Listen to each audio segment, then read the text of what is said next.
So what's up? Kamusta? Ayos pa tayo dyan. So nandito tayo ngayon sa may Rusi Malolos branch para sa update natin. Ngayong bagong taon, bagong motor. Ano nga ba yung motorcycle na to? Ito yung Rusi Ultra 125. So tara, alamin natin yung presyo at yung specification kung sulit pa rin nga ba na bumili ngayong 2026. Tara, samahan nyo ako. Walk around na natin. Ayos na ayos siya.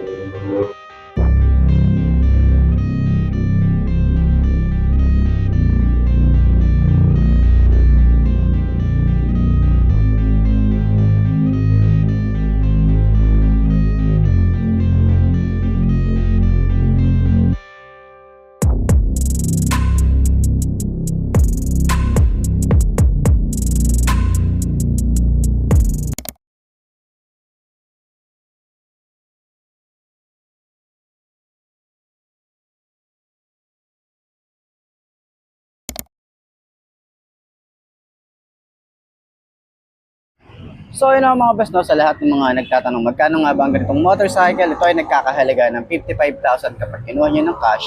At syempre available pa rin po sila sa installment. Ilalagay ko sa screen nyo para at least meron tayong reference. So sa tingin nyo, sulit nga ba ang presyo niya ngayon 2026? Bagong taon, bagong motor. So ano pa hinihintay nyo? Baka ito na yung hinahanap nyong motorcycle. So sa mga nakagamit na nga pala ng ganitong motorcycle, baka pwede nyo i-share dyan sa comment section. Ano nga ba yung mga naging experience nyo sa motorcycle to? Ayos na ayos yan.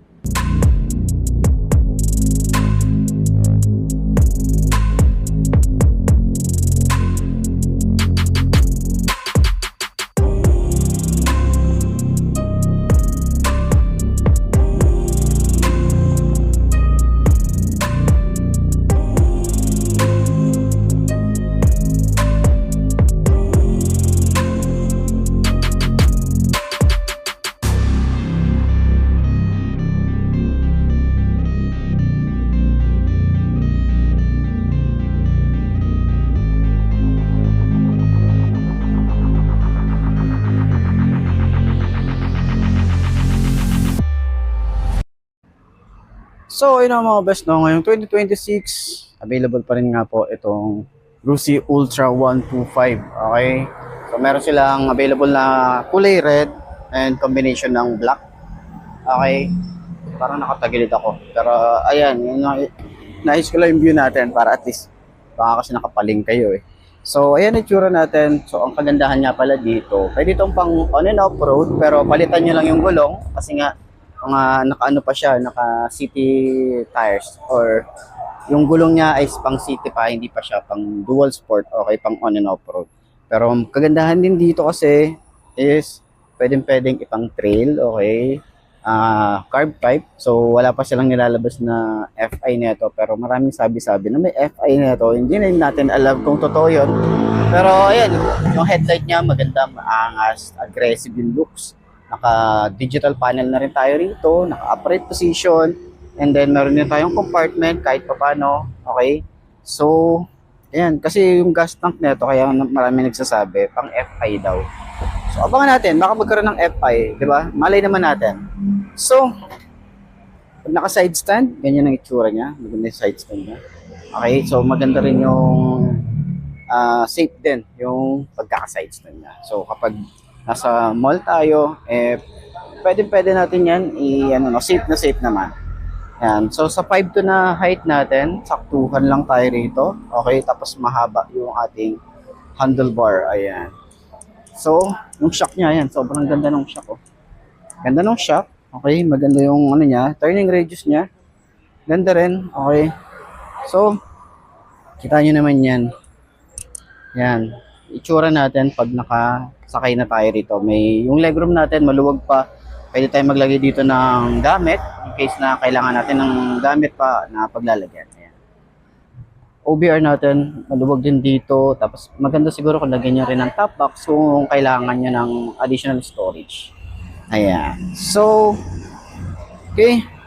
Sa lahat ng mga gustong bumili ng ganitong motorcycle, ayan, pwede nyo akong i-PM sa aking Facebook page na iMark Moto 2.0.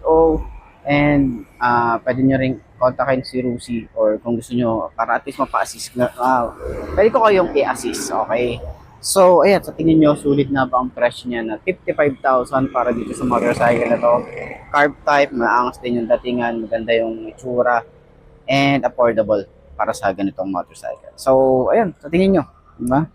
Comment nyo naman yan para at least malaman ko kung okay ba sa inyo and ano yung mga additional na suggestion nyo para dito sa motorcycle. Ayos!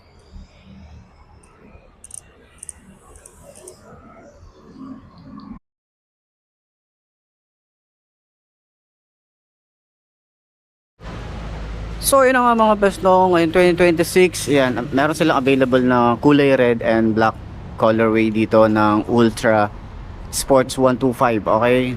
So yan, available dito. Marami silang mga unit din doon. Meron silang kulay blue doon. And then marami silang iba't iba pang mga motorcycle unit dito. Pero yun na nga, sa mga nagtatanong kung may available ba na FI na ito, wala pa tayo nakitang FI, pero ito kasi Euro 3. Euro 3 pa rin to. Okay, so carb type pa rin naman ang isang to. So, ayan, gaya last year, ayan, ito yung itsura niya. At maranding nagtatag sa akin na meron pang ibang design neto. Nakalimutan ko yung pangalan.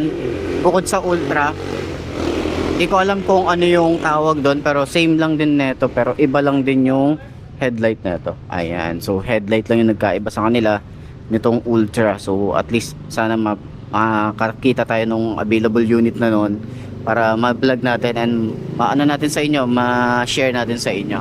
So ayan, signal light natin dito, LED rin yung kanyang headlight. Ayan yung datingan, maporma talaga yung datingan na ito.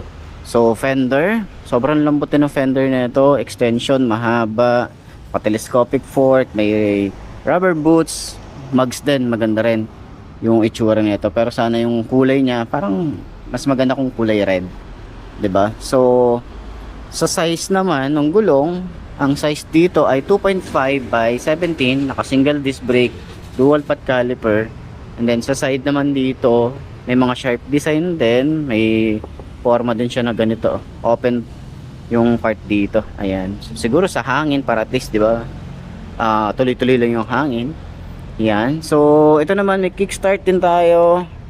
Rear brake pedal, napaka-smooth lang din. May parang skid plate din tayo rito. Parang carbon fiber finish din yung datingan niya. Ayan. Yung kanyang footpegs naman para sa angkas, metal. Maganda rin yung part dito. May mga design din siya na parang carbon fiber finish. Dito rin sa side na to. Ito yung Ultra. Wala lang yung 125. Nandito yung 125. Ayan. May Rusi din tayo rito. Minimalist din yung kanilang decals. So at least si Rusi, hindi na sila masyadong, alam mo yan, daming nakalagay na Rusi. Pero may mga pwede nyo tanggalin. Ayan, yung sticker na to, pwede nyo tanggalin yan. Okay. So sa tambucho, manipis lang or maliit lang yung elbow. Tapos ito yung pinakatambucho niya, may cover na metal, naka dual shock tayo rito, na adjustable, and then naka drum brake tayo dito sa likod. Ang size nung kanyang likod ay 2.75 by 17, naka tube type pa rin ang isang to. Ayan, grab bar smooth naman, ayan, pero mukha siyang ano no, matte finish yung datingan niya, pero smooth eh. Ayan, pero maliit lang yung kanyang grab bar. Yung iba kasi nilalagyan to ng top box. Ayan, so dito meron tayong maangas din na LED na tail light. May kulay white din siyang park light, and then signal light nandito rin sa side na to. Reflector, and then yung fender, meron din tayo dyan. And may cover na rin tayo, may chain cover na rin. Ayan. Tapos sa sprocket, medyo maliit lang. Ang size niya ay 30-40. Ayan. And then, meron tayong dual head shifter at 4-stroke nga pala ang isang to. Rotation lang siya. Okay. So sa upuan, meron tayong malambot. Tsaka mahaba yung dito. Haba. Sobrang lambot na upuan na ito. Ayan, may Rusi logo din dito. Meron tayong helmet hook, compartment, meron din tayo rito. And then, meron din tayong gas tank dito, pero sana dito lagyan nila ng cover. Ayan. Sa kanyang panel gauge, naka-digital. Simple lang yung ating ignition. Ayan, napaka-simple lang. And meron tayo rito, parang naka-quick throttle na rin tayo rito. Electric starter lang. Yung grip niya, makapit din. Yung throttle, sobrang babaw. Yung ating lever, medyo manipis lang, pero smooth naman, oh. Yan, semi-automatic. And then, meron tayong park light. Ay, hindi. Headlight na agad pala to. Yan, high and low, signal light, kusina, and then choke. Ayan. So, ayan yung itsura natin para sa Ultra 125. Okay, so puntahan nyo na lang dito sa Rusi kung gusto nyo ng ganitong mga motorcycle. So, yun lamang po. Maraming salamat. Aisha. Okay lang mga best, no? Ito na ba ang motor na babagay sa'yo? Kung ito na nga ay markahan mo na yan at mag-subscribe ka na sa aking YouTube channel. I-click mo na rin yung notification bell para updated ka sa lahat ng videos na upload natin dito araw-araw. So laging tatandaan, wala sa brand na motor ang itatagal yan. Hindi na sa pag-aalaga mo yan. Tatagal yan. Ayos na ayos yan. So kita ka na lang ulit. So kita ka na lang ulit tayo bukas. I'm Mark Day. Ciao. Maraming salamat sa inyo. Babush.